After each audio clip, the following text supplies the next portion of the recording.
nhân nói là bình thường, do đó chúng ta không tập trung. So we've used articulating paper, and as we talked about before, the paper only shows us where the teeth fit together during the whole occlusion process.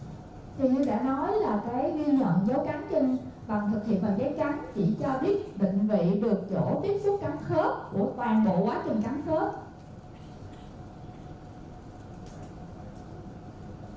So we incompletely diagnose the problem, and patients don't always get better. Thì khi chúng ta không chẩn đoán một cách đầy đủ thì bệnh nhân sẽ không cảm thấy khá hơn.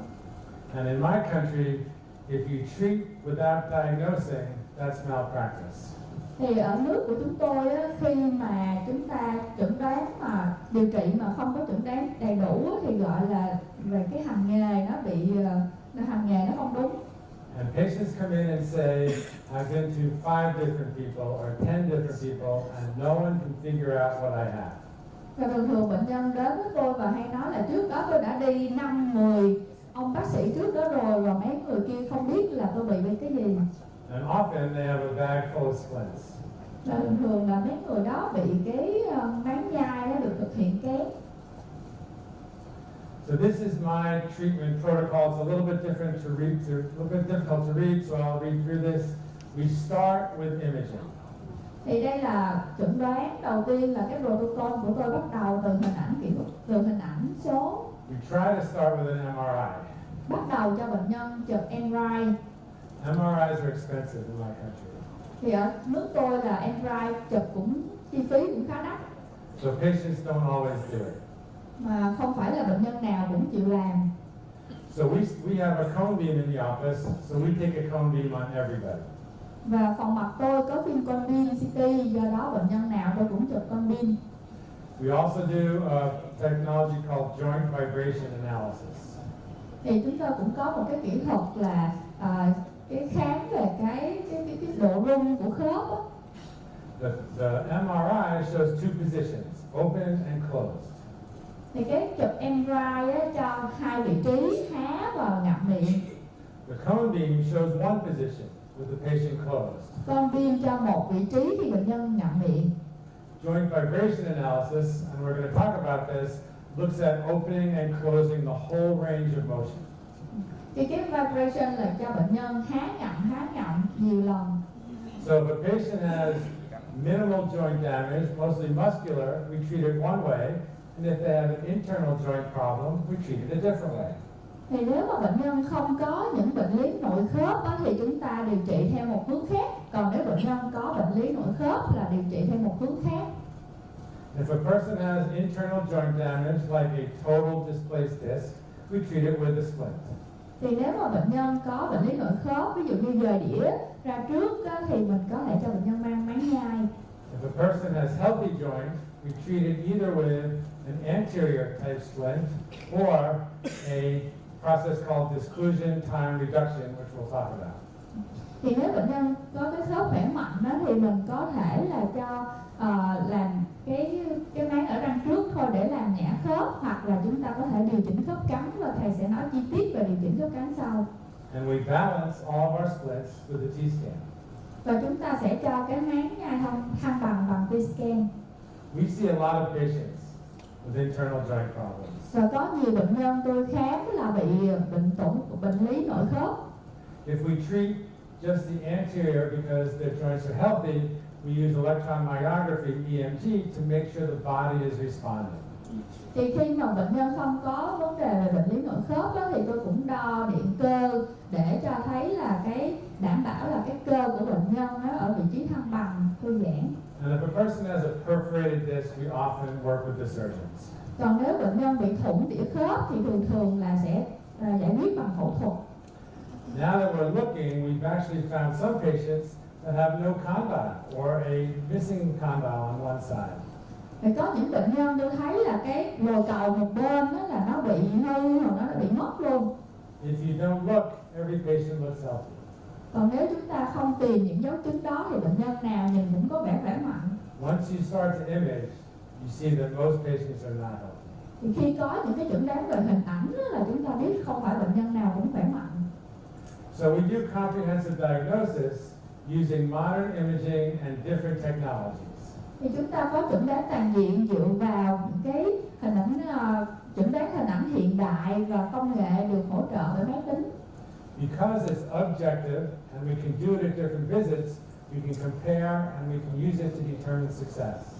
Do đó là những công cụ khách quan chúng ta có thể làm trong mỗi lần bệnh nhân đến, và chúng ta có thể nói được là cái triệu chứng của bệnh nhân hoặc là vấn đề của bệnh nhân có cải thiện hay không. And in my country, it's very important to have documentation. Và ở nước của tôi á, là khi mà chúng ta làm bệnh nhân, chúng ta phải ghi nhận lại hết tất cả hồ sơ.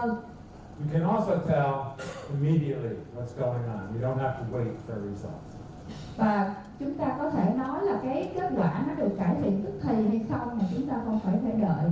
So this is like the slide I showed before. We do all the same patient history things that we did before. Thì ở đây là cái slide trước, đây là mỗi bệnh nhân đều phải điền vào cái form bệnh sử như vậy. We also take lots of photographs. Chúng tôi cũng chụp rất nhiều hình chụp trên bệnh nhân. We show patients everything. Cho bệnh nhân thấy. And when they see the pictures of their teeth with an intraoral camera, as you already know, they start to realize they have to do something about it. Và khi họ thấy những cái hình chụp ở trong miệng và những cái scan trong miệng đó là họ lập tức họ biết là họ cần phải được điều trị. Lost something there, sorry. Okay. So the MRI is the only way to see the soft tissue. Thì khi chụp MRI đó là cái cách duy nhất để thấy được mô mềm. And it looks at the positioning of the disc in relation to all the other structures. Và chúng ta có thể thấy được là cái tương quan của đĩa khớp với các cấu trúc khác. It will also show the health of the bone, of the condyle. Và chúng ta thấy được cái sức khỏe của cái mô xương với cái lồi cầu. So here's an MRI.